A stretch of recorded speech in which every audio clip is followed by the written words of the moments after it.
Okay. Nanette, is it the same Zoom every week? No, it's Same not Zoom number? no. Okay. No.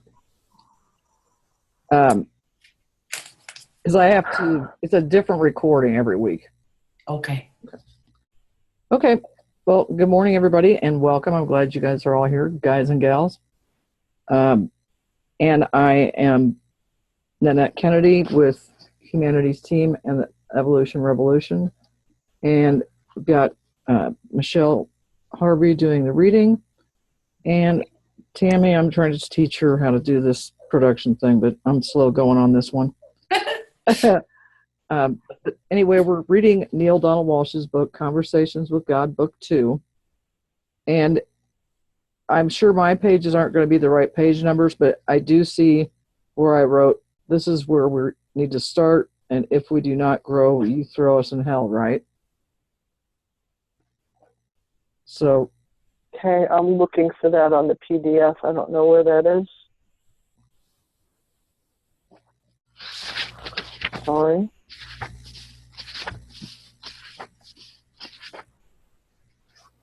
In my book, it's like, there's 5 more pages to the chapter.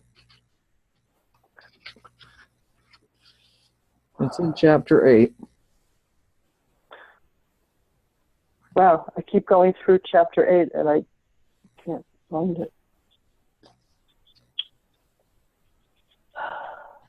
Well, it's like the 3rd or 4th page into chapter 8,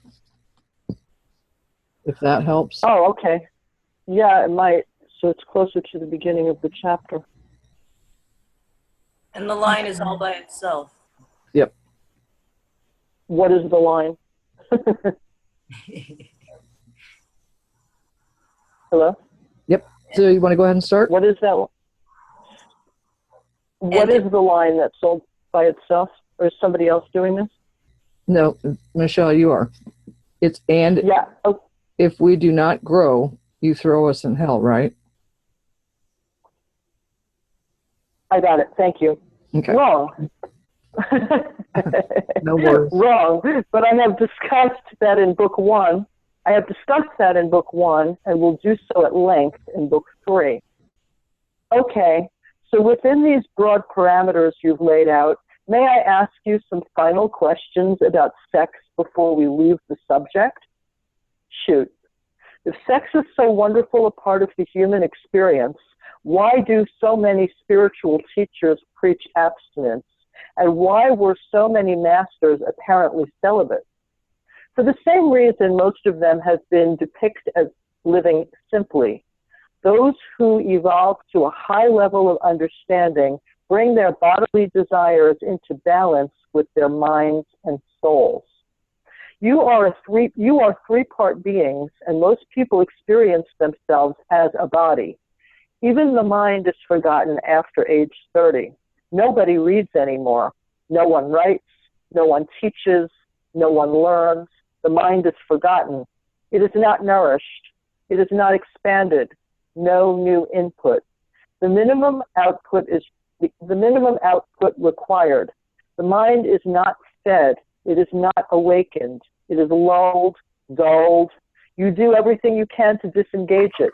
Television, movies, pulp, paperbacks, whatever you do, don't think, don't think, don't think. So most people live life on a body level, feed the body, clothe the body, give the body stuff.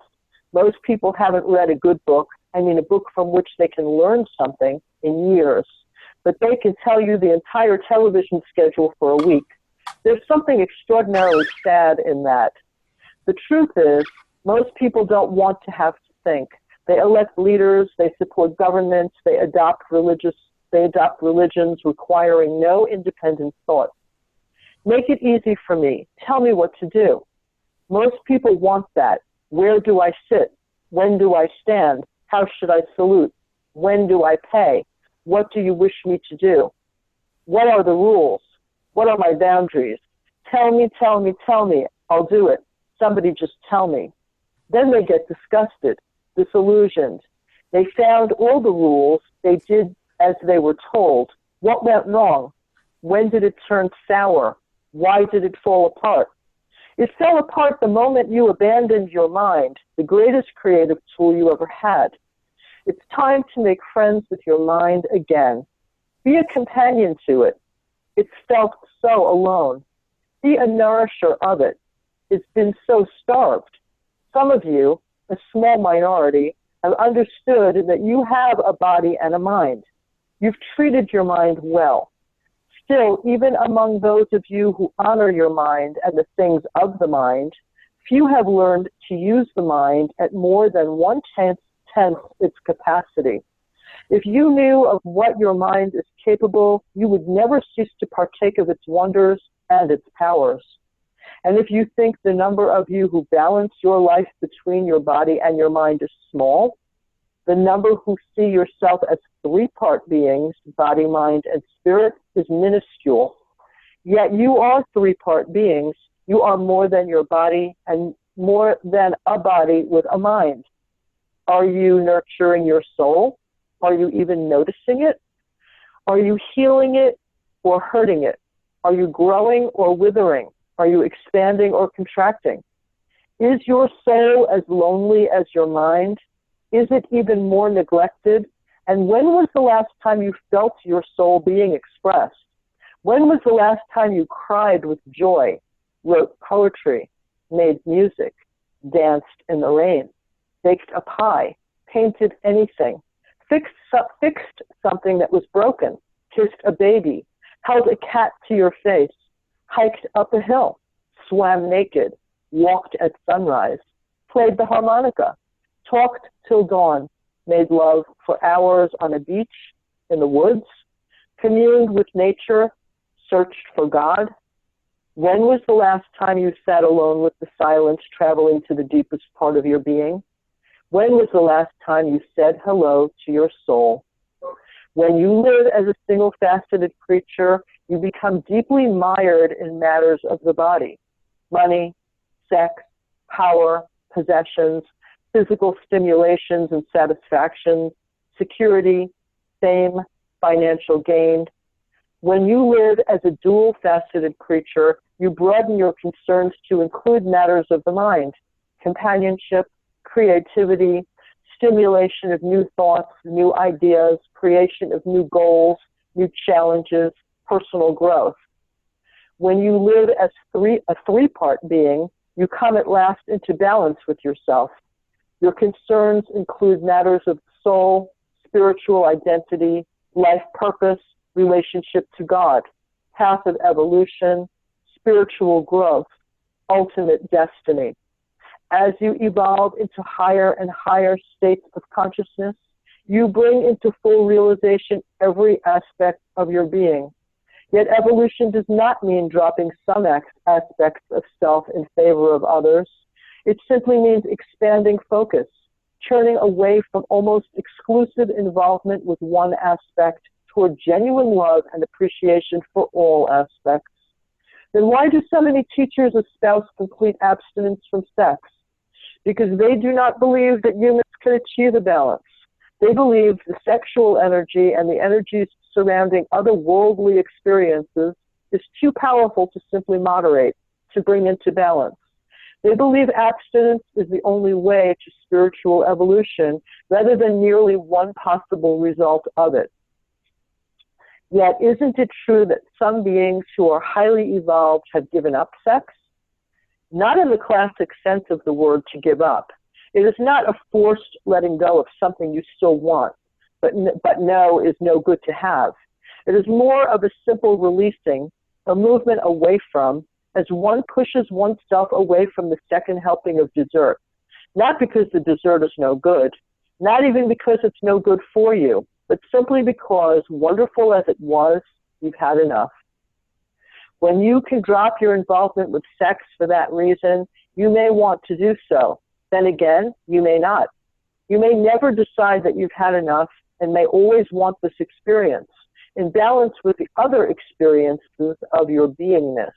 That's okay. That's all right. The sexually active are no less qualified for enlightenment, no less spiritually evolved than the sexually inactive. When enlightenment and evolution do cause you to drop But what enlightenment and evolution do cause you to drop is your addiction to sex, your deep need to have the experience, your compulsive behaviors. So too, your preoccupation with money, power, security, possessions, and other experiences of the body will vanish. Yet your genuine appreciation for them will not and should not. Appreciation for all of life is what honors the process I have created. Disdain for life or any of its joys, or even the most basic physical ones, is disdain for me, the Creator. For when you call my creation unholy, what do you call me? And when you call my creation sacred, you sanctify your experience of it, and me as well. I tell you this, I have created nothing disdainful, and, as your Shakespeare said, nothing is evil, lest thinking make it so. This leads me to some other final questions about sex. Is any kind of sex between consenting adults okay? Yes. I mean, even kinky sex, even loveless sex, even gay sex. First, let's be once again clear that nothing is disapproved of by God. I do not sit here in judgment calling one action good and another evil. As you know, I've discussed this at some length in Book 1. Now, within the context of what serves you or disserves you on your path of evolution, only you can decide that. There is a broad-based guideline, however, upon which most evolved souls have agreed.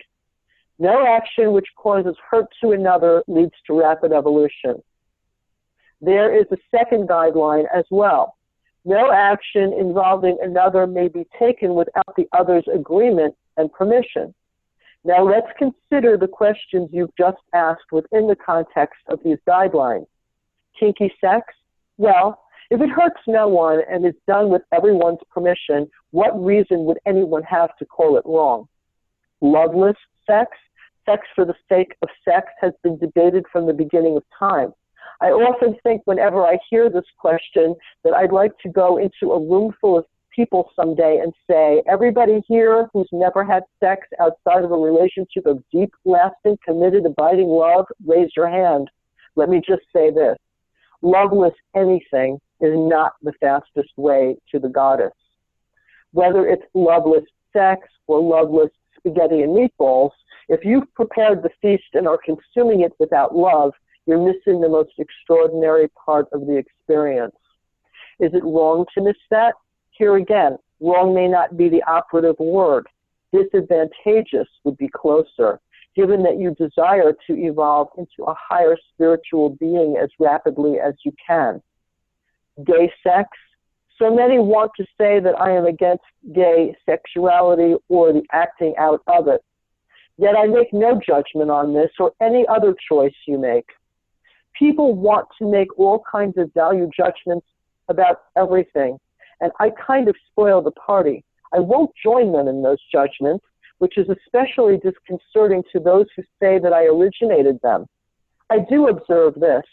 There was once a time when people thought that marriage between people of differing races was not only inadvisable, but against the law of God. Amazingly, some people still think this. They pointed to their Bible as their authority, even as they do for the authority on questions surrounding homosexuality. You mean it is okay for people of differing races to join together in marriage? The question is absurd, but not nearly as absurd as some people's certainty that the answer is no. Are the questions on homosexuality equally absurd? You decide. I have no judgment about that, or anything.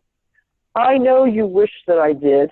That would make your lives a lot easier. No decisions to make, no tough calls, everything decided for you, nothing to do but obey. Not much of a life, at least in terms of creativity or self-empowerment, but what the heck, no stress either. Let me ask you some questions about sex and children. At what age is it appropriate to allow children to become aware of sexuality as a life experience? Children are aware of themselves as sexual beings, which is to say, as human beings from the outset of their lives.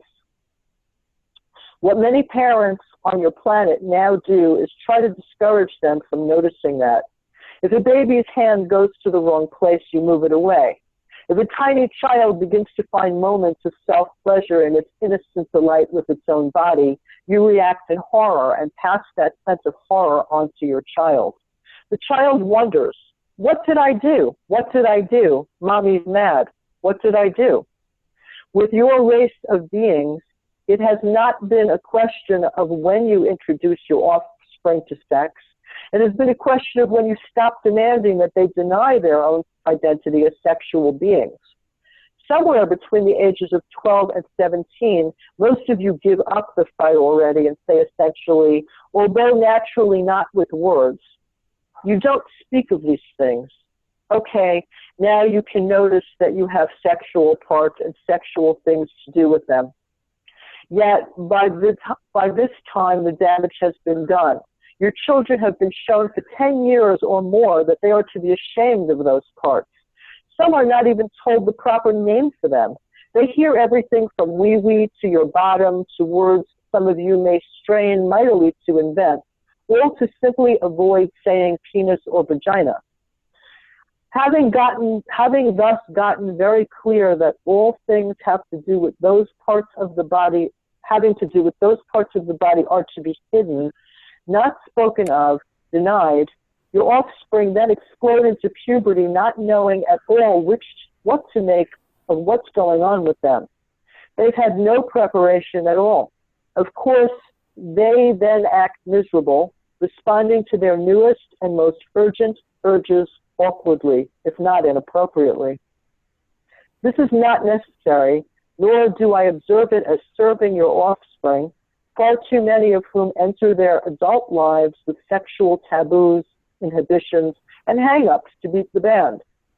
Now, in enlightened societies, offspring are never discouraged, reprimanded, or corrected when they begin to find early delight in the nature of their very being, nor is the sexuality of their parents, that is, the identity of their parents as sexual beings, particularly avoided or necessarily hidden.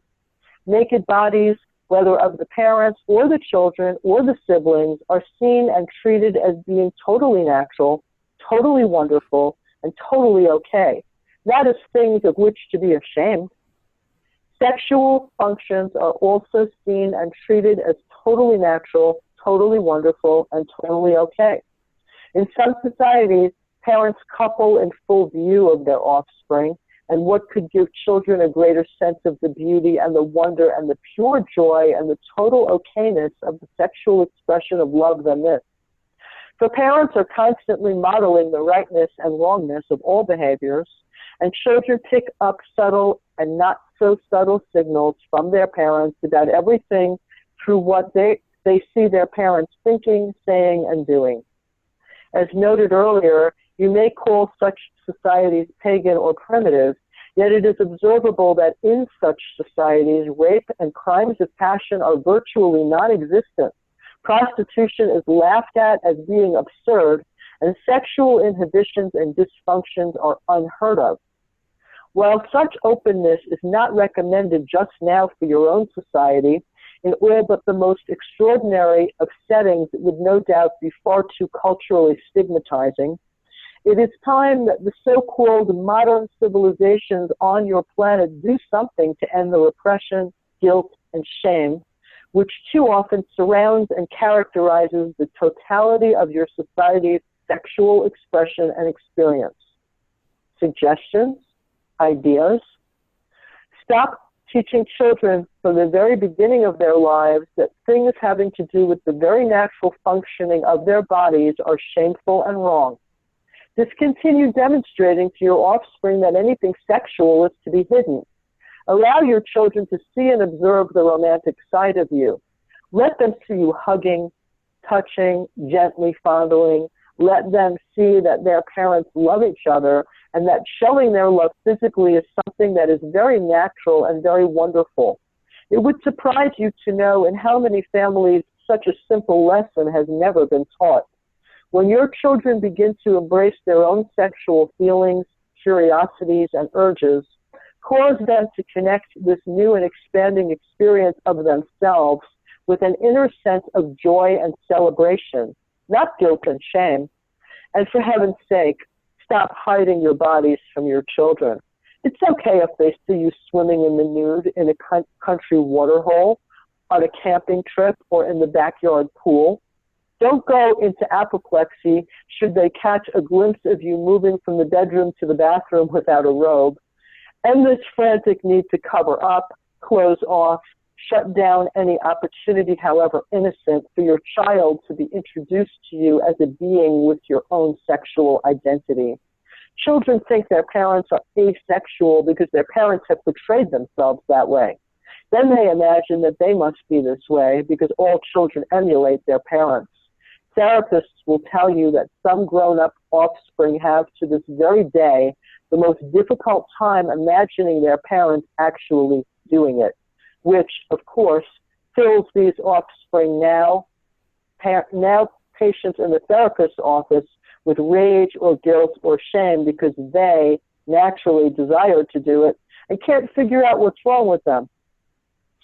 So talk about sex with your children, laugh about sex with your children, teach them and allow them and remind them and show them how to celebrate their sexuality and what you can do for your children. That is what you can do for your children. And you do this from the day they are born with the first kiss, the first hug, the first touch they receive from you, and that they see you receiving from each other. Thank you. Thank you.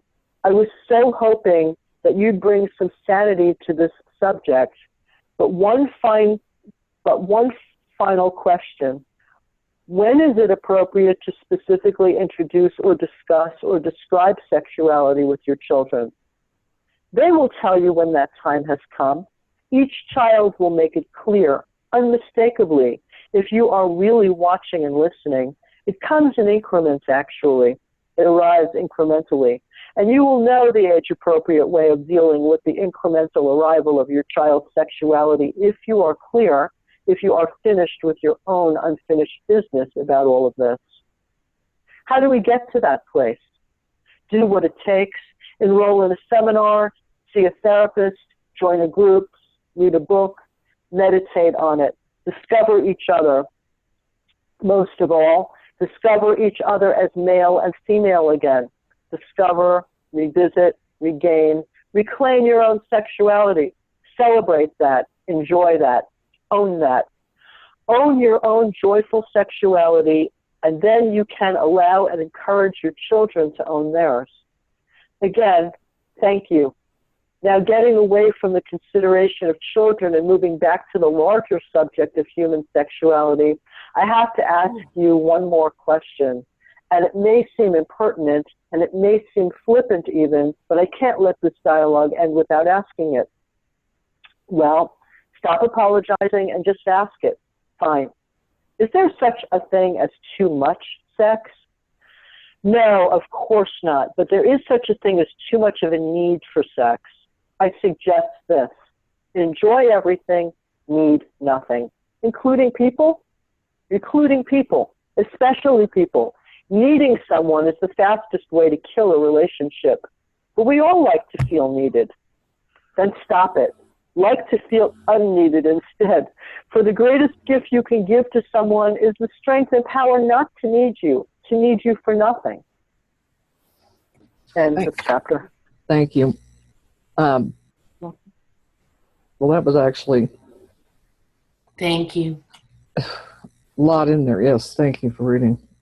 You're welcome. And I don't know about all of you here with us today, but I can speak from my own youth and growing up, is that when I first found out about intercourse, I found out about it from a friend of mine who had a lot of older siblings, and I was the oldest sibling in my family. So when she told me, I didn't even. Thank you. Anyway, I can remember when my parents, or my I was at this girlfriend's house and she was telling me this story, and I was so appalled. And I was spending the night there, and I called my mom and I said, "Come get me right now." She goes, "What's the matter?" And I said, "I can't even talk about it. You just need to come get me." And she came and got me, and I got in the car and threw my sleeping bag and my little backpack in. And she said, "What is wrong?" I said, "I really can't talk about it. I can't even make myself talk about it." We got back to my house. We went in the house, and my mom sat me down and says, "What is wrong with you?" And I stood up, went into my bedroom, and she followed me in there. And I said, "Okay, I'm only going to say this once, but Jan Sheets told me that a man puts his penis inside of a woman's vagina, and that's how babies are made." And I said, "Don't worry, I've already told her we're not friends anymore." And I remember my mother saying, "You need to sit down." And I was just like, when she told me that this is in fact was true, I was absolutely horrified. But while I was reading this or listening to the chapter be read, I always remember my parents, hugging each other. They would kiss each other before work, after work, even at lunch. So I don't know, except for that I didn't know, why that struck me as so horrifying. So, of course, after my mother told me this, I convinced myself that, so then they've had it 4 times so far because there's 4 kids. I just had it all worked out in my head. And I'm sure there's other people on this call who've had that same experience, that you're like, it's what? And I think I was 10 or 11 when I found out. Anybody want to add their story?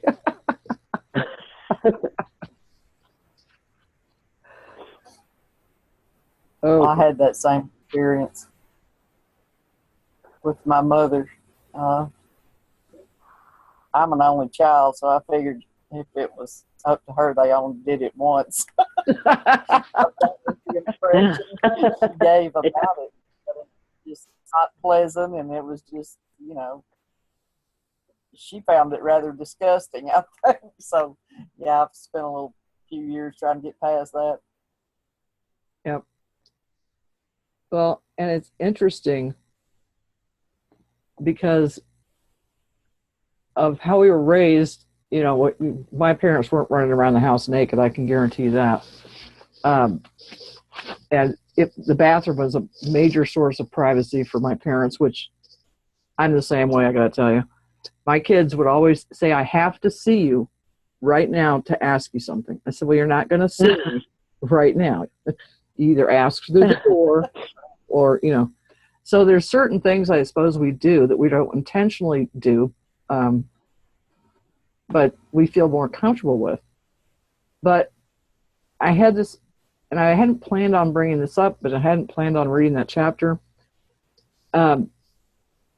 Last Wednesday, I flew to New York, to Long Island, and last Thursday, my nephew and his partner of 8 years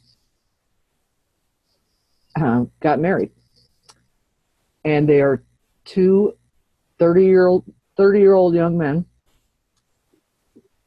And they both make a ton of money because they work in the garment district, buy trips and all that kind of stuff. And they put on a gala event, which I have never seen in my entire life except for on a television program. And they didn't want any gifts. They had 3 charities that they wanted people to donate to. They wrote their own vows. They both got choked up. The whole theme of this marriage was love is love. And it was hard not to be choked up to notice for how many years people have been so, I can't even think the word I want to think of, treated poorly. And to see these 2 young men who absolutely love each other, want to spend the rest of their lives with each other. And Brendan, my nephew, at 9:30 that night, brought his groom out to the veranda. We could see the ocean, and put off an incredible display of fireworks for his new husband. And there just wasn't a dry eye in the house, and everything was fun. We all danced, and we all drank, and it was just a really beautiful time. And it was, I think, an eye opener for many people in the family that this love was no different than the love that we all have for whoever our significant other is. And I was just so honored to be there. I probably going to be talking about it for 3 months. But it was just a marvelous, marvelous thing. And everybody had to wear a bow tie because there's a significance about tying the knot in a wedding. And I ordered my bow tie when it got here. It was not a tie bow tie, but I faked it through that. But anyway, it was just a marvelous event, and it was about this love. And my nephew's father, my brother-in-law, had a very hard time with this for several years. It didn't settle. And it was so beautiful to see his father kiss him and tell him how proud he was of him. I'm giving myself the chills. Anyway, I think that that's what we do have to remember, is that love is love between consenting adults. And that we need not be afraid of it. And I think it's kind of a strange thing that we've all grown up in this, tight, everything's got to be hush hush. And I even see my daughter telling my granddaughter that she shouldn't touch herself. And when Neil asks, got any pointers? He says, counseling or reading a good book, meditation. And, the other thing I thought of while we were reading, or while Michelle was reading, how many people here remember seeing Guess Who's Coming to Dinner? I do. With Sidney Poitier? Yes. And that, what, I would like to go look up that text at the end where, oh God, what's his name? The man that plays the father, can't think of his name. The white dad, very, very famous actor. He gives a speech at the end where he's... What was it? Spencer Tracy. Thank you. Spencer Tracy. Spencer Tracy. Yep. And he gives that most beautiful speech in that room with the black parents and the white parents and, the white daughter and the black boyfriend. And just says, it's love. They can't control who they love. And really, in my ever so humble opinion, it'd be kind of cool if that movie was remade for a gay couple. Guess Who's Coming to Dinner? Because that same speech at the end could be just as powerful. Now, I have blabbed a lot, so if anybody wants to add to that. I do, if that's okay.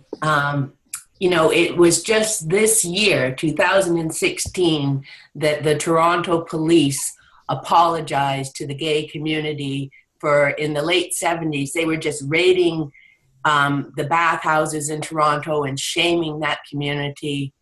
And when I first became a social worker in the 1980, I worked in a mental health facility where one of my colleagues was gay, and him and Joe have been together for now 44 years. And, at that time in the early 80s, he couldn't even cover Joe on his healthcare benefits. So we have come a long, long way. And when I moved here, I worked in a complex care facility, and the head nurse was gay, and him and his partner moved up from the States to Canada because he said that's a huge thing for us, Christine, to be able to get married. But now, we've come so far. Like, we've really opened up our hearts a lot. We have, and I'm very proud of that for our country. I know it's not accepted in all countries. But I'm grateful for that too, Nanette, and thank you for posting those beautiful pictures on Facebook of the event. because Oh. it was stunning. There's more to come, believe me. Great. But thank you. And I think too, it's sad because I have an immediate family member, and I don't want to mention names right here, that is gay, and it's one of my siblings. He's just, somehow or another, he can't find a person to love, or is too scared to find a person to love. And when my mother was still living, and my mother was very conservative, and she said to my sibling, "There's a lot of good people out there, and you deserve to be loved." And I about fell on the floor, this coming from my mother's mouth. And it's sad because it's not going to happen for whatever reason. The sibling does not feel comfortable with it. And it's a sad thing. But, I went through the savior part of my life. That didn't work out so well. But I pray for the sibling all the time. So I should get my sibling to read this book. That's an interesting thing, though, that he or she got the okay, go ahead from your mother, and yet still has issues with it. Yeah, I think there's a bigger story there that I don't know and won't be shared with me. And I am going to guess it came from an unwanted encounter. But that's because I've requested more information on it and been politely denied. So. But it's also a personal choice, right? I mean, we're all entitled to our personal choices. Yeah, his choice to be celibate, or her choice, the choice. Yep. The other thing I just loved in this chapter, and my pages are different than your guys's, but it's a paragraph that starts, "Is your soul as lonely as your mind? Is it even more neglected? And when was the last time you felt your soul being expressed? When was the last time you cried with joy, wrote poetry, made music, danced in the rain, baked a pie, painted anything, fixed something that was broken, kissed a baby, held a cat to your face, hiked up a hill, swam naked, walked at sunrise, played the harmonica, talked till dawn, made love for hours, on a beach, in the woods, communed with nature, searched for God." And that might be one of the most beautifully written paragraphs of this book anyway, that I've read, because to me, that's poetry right there. Very thought-provoking. Big Love is gallivanting across my desk, as some of you can see. Come here. Come here. Show them who you are. This is Big Love. Hi, kitty. Earlier, my cat was walking across the back of my chair. Let's see. I think it has to do with loving ourselves. I don't know. It seems like we're ashamed of who we are and part of who we are. And what we need to do is embrace all of ourselves, all aspects of ourselves, good and bad, and to love ourselves. And I think that's what he was trying to say. And there shouldn't be judgment or shame of anything or any part of us. I like that. Yeah. And the programming starts very early. Like, how many times are our little children told no, no, no?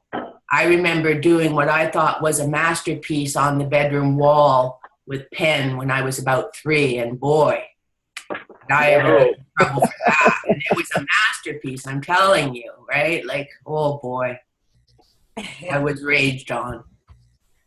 Yep. But Tammy, I agree with what you're saying too, because even parts of this chapter when we were reading it the last couple of weeks made me a little uncomfortable. When I would ask for some input or people want to add or subtract to the conversation, silence. And I thought, yeah. But, it is what it is. But the thing is, there's so much truth to what God is saying here, and the questions which Neil asked. So I agree. It's about loving ourselves as much as we can. And loving life. Loving life, yes. Thank you. I thought the first time, and I think again, this chapter is so important. That's kind of the one where, like, if God knew theirself or himself, that it shows that everything else that is said in the other books is true, since that's the part that she puts himself most in danger when the books will be published. And it is being done anyway, and puts Niels in danger. And it is done anyway. And I think it's because it is at the core, at the heart of what he wants us to understand. And together with the chapter 7 before, when he describes the depth of the sexual relationship, and Neil says it's never been described in that beautiful way, and I think it is absolutely true. And I'm glad that Neil asked about gay sex and asked about everything, because it is only love and life. And I'd like to make some comments. Please do. Hi, Dawn. Hi everyone. I think we often mistake sex and love. Sex is the whole basis of our survival. From an evolutionary point of view, unless we have sex, we have no survival. So the most powerful urge, it seems to me, built into our animal brain and all our pre-human brains, is the need to reproduce, the need to, years ago, early in civilization, early in our history, we were all bisexual. Both male and female sex was in one organism. And so the most powerful urge was that we divide in some ways. And then as we became separated, it's much more efficient if we have one species that produces, that is capable of nourishing a complex organism that requires many years. Right now, I'm gonna turn that on. Gotta make silence. When we have an organism that requires many years before it can take care of itself, you have to have specialization. So we've developed in the two sexes. The female, you see, seems to be designed for a particular role. Certainly her body is designed to nourish a child for a long time, and the female has one egg produced every month. The male, on the other hand, is designed with muscles. He produces 20 million eggs a day. That tells us something about that we have different natures. But what is clear is that we inherit a very powerful desire, I think the male certainly, to spread his seed, and the female to nourish. Now, love is a little different. I think we have different kinds of love, and we mix this up because I can think of 5 kinds of love that are not necessarily related to sex, and you realize you can have a lot of sex without having any love, because it's one of the most pleasurable things we can possibly do. Orgasm is probably one of the most pleasurable physical activities we can engage in if it's engaged in properly. But think of the different kinds of sex that we have, of love, I'm sorry, that we have. When the first cell divided, it divided to produce its identical self. You know the story of Narcissus? He looked in the water and he saw himself and he fell in love with himself. And that was perfectly appropriate because the first cell divided to be exactly the same as the original cell. So egotistical love or self-centered love, selfish love was perfectly appropriate. Then when we became more complex, we developed filial love, parental love, the kind of love we see mostly in women, but also in men. And then when we had to compete for scarce resources, we developed tribal love. We had to identify with our tribe and be prepared to fight and be competitive with others. So we became aggressive then. And you know, the old saying, birds of a feather flock together. So we all identify with our own kind. You don't see the red ants traveling with the black ants. The red ants usually travel together and they fight the black ants. And so it is with all our species. And then we have a fourth kind of love, which is erotic love. When the two sexes were separated to male and female, we were given erotic love because if we didn't come together, we didn't have this powerful urge to come together to reproduce, then there would be no progeny. And now we've gotten to a point where we have the highest kind of love, which we call agape love or unconditional global love. But what's interesting to me, and I think is the most important, the comments that have been made, we've got to start to love ourselves first. That doesn't necessarily have to do with sex, it has to do with love. Love is, in my definition, see if this makes sense. Love is the direction of energy, because what makes us unique is we're energy producers. Love is a direction of energy for the benefit of someone or something, including ourselves.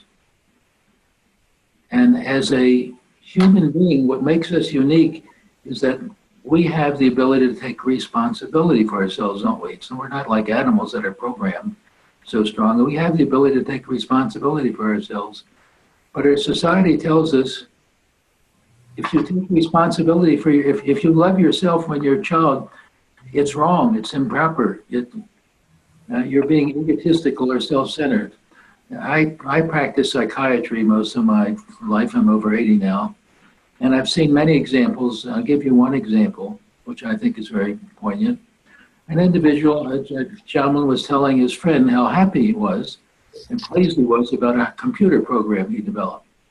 His mother called him over and she said, John, you shouldn't say nice things about yourself like that because it's bragging. You know, you're being egotistical and self-centered. And then she said, love only counts if it comes from other people. Oh my gosh. You know, when we're children, that's the way it has to be, isn't it? Because as children, we don't have the ability to love ourselves. We are dependent on our parents and our teachers. And usually what we're taught in our society is just what I said, where if you love yourself, you're being self-centered and egotistical. And it seems to me that women particularly have a tendency to be dependent on males for their approval. Males tend to be dependent on other males. They compete in sports and they want to show they're very macho and so on, have muscles. But one of the biggest tasks we have, I think, as adults, and I think it's what Tammy had mentioned and someone else as well, until we learn to love ourselves, we have difficulty learning to love others. There's a saying, you can't give away what you don't own. So if you own the love yourself, it's what spills over. My idea of a modern version of the golden rule is love yourself with the abundance that overflows to enrich the world. And we have the ability to do that. We have the ability to love ourselves, but so many people go through life being dependent on other people. If somebody says I'm attractive, or I'm driving the right car, or my kids are doing well, these are all measures that have to do with other people, and we don't take responsibility for ourselves. So the message I just want to convey when we have this discussion is there is a difference between sex and love, and we often get it mixed up. And one of the most important things we need to do for ourselves is to really love ourselves. And there are two skills that I call emotional self-endorsement and the other one is our reasonable best test or measure of love. Until we practice these two skills, we really don't know how to love ourselves very well. And they're very simple skills, but our society tells us we're not supposed to love ourselves emotionally. It's okay to go to an athletic event and love others and scream and shout and yell, to do it at a musical event. We know how to love a child, don't we? You all know how to talk to a child to get that baby to smile and be happy. You know how to talk to a dog to get the dog to wag its behind and shake its tail, or shake its tail and wag its behind. But when do you do that to yourself? How often can you honestly say, you look in the mirror in the morning and say, I am such a hot sketch. I really love me. What do you usually say when you look in the mirror? You see, our society tells it's not proper to do that. And the other thing is we go around depending for love on other people. You know, if somebody's, you have to be told you're attractive or you're told you did a good job instead of saying to yourself, I did what I reasonably could. And when I do what I reasonably can, I deserve to pat myself on the back and emotionally tell myself what a wonderful person I am because I do what I reasonably can. Not because somebody tells me I'm attractive or because I'm driving the right car or because, you know, we feel good because the weather is good or whatever. It's up to us to do that, and we don't. So I think the chapter is very appropriate. It's a wonderful chapter that because it exploits a lot of the myths. Unfortunately, we try to control people. I think years ago, we tried to control people by saying we don't want to have children where there's no parents to be responsible. So the way we do that in our society, we teach people guilt.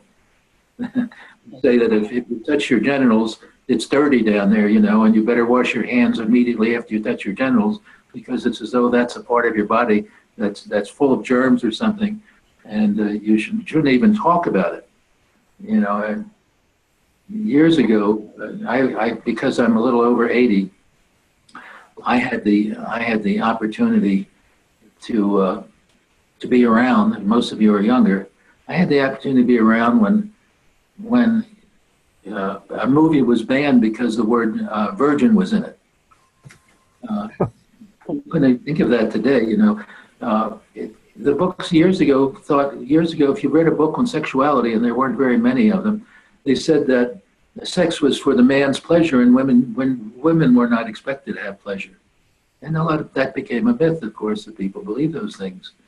And, you know, in Freud's day, I'm not particularly Freudian, but in Freud's day, one of the things that he talked about was hysteria. You know, women would get hysterical about sex. And when I worked in the emergency room, I saw lots of women who came in who were having various hysterical symptoms because it was such a taboo thing to talk about sex even. To think about it, just even to think about it, and to have a thought that you might like to have an orgasm or whatever. Certain kind of words or thoughts were so nasty. Today, the literature is so different. I mean, our movies are so different. Nothing is barred now. We're much freer, and you know, women realize they have the right to have as much pleasure as the men do. So we've really changed dramatically. I've had an opportunity to see that, but I just urge that I think the key is we have to take responsibility to love ourselves unconditionally as a beginning, and most people don't do that. Where can you go take a course in learning to love yourself unconditionally? You know, we have lots of places that preach it. If you go to churches and so on, people preach you should love one another, but where do you actually get taught the skills to love yourself if you haven't had parents that were good role models? I don't know of any place, and I think that's what we really need. I think that's what Neil Donald Walsh is really trying to tell us. I think he's trying to tell us we got to take responsibility for ourselves. One of my heroes is Jack Canfield, who wrote the Chicken Soup for the Soul books, and his basic first principles until you take responsibility for yourself. You know, that's the first rule. You've got to take responsibility for yourself. So I thank you for the opportunity to share some of these ideas. I hope I haven't overstated myself and that you found some value in what I've said, but I'm going to shut up at this point. No, thank you. I really appreciate that. And I think that it's our only job here is to love our innocence and the innocence that is all of life, free of every condition that the innocence ever believed to be true about itself, because it's so innocent, right? It takes on conditions. And I think that's our role, is to love the innocence that we are, free. And I know that's my role. And I like to go in front of the mirror and, look at the image and say positive things to the mirror. And I also I teach laughter yoga, and I like to go in front of the mirror naked and laugh at myself. And my husband and all the cats leave the room, and that just makes me laugh. Like, it cracks me up. I like to laugh at my funny show. I love you, Christine. I love you too. You got the right idea. Yeah. Well, I was in my 50s before I, learned to see the hilarity of my show. My husband might be getting the show later. Oh my gosh, that's so funny. A few years ago, we were having our kitchen redone, and so the work people were down there doing the kitchen, and I was upstairs, and I was cracking up, right? There's a website called Do As One Breath, and you can breathe together with people from around the world, and they also have a universal laughter room. So I was in the universal laughter room, and I was just cracking up, and one of the electricians said to my husband, "Does she do this every day?" And Scott said, "Every day." And so they cranked up the music so they wouldn't have to hear me laughing. Oh, well, anybody have some last parting words, since we're about at the end of the hour? No, it's just that we have an awakening day coming up next week, right? Yes, we do. And I will post, I'm just going to post a few things people can print off, or show you where you can go to print them off. Because I'm going to do the 5 steps to peace, and I may do that one really beautiful paragraph that I just read out of the book a little while ago, and just put evolution revolution on them, and just go door to door and put them in people's screen doors. And we can all do anything we want. Last time I went alone, so I didn't take any pictures. I took a picture of my foot, and then I didn't even post it. It's like, because my foot, I was out here putting your best foot forward. Yeah. That'd be kind of funny if everybody did that. But everybody can take a picture of their foot distributing something. But anyway, I love you all, and I'm so glad we have this group.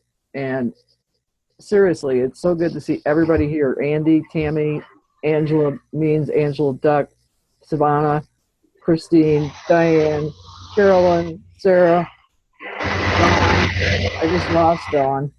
Anyway, no, there he's still there. There he is. And Michelle, for reading your beautiful voice. Yep. Thank you, Michelle. Thank you, guys. Thank you, Michelle. And Tammy, thanks for being the producer. Yep. We're in training, but we'll get there. All right. I love you all. Thank you for hosting. Love you too. Love everybody. Love everybody. All right. Bye. Bye-bye. Thanks, everyone. Bye. Bye. All right. Bye-bye. Onward and upward.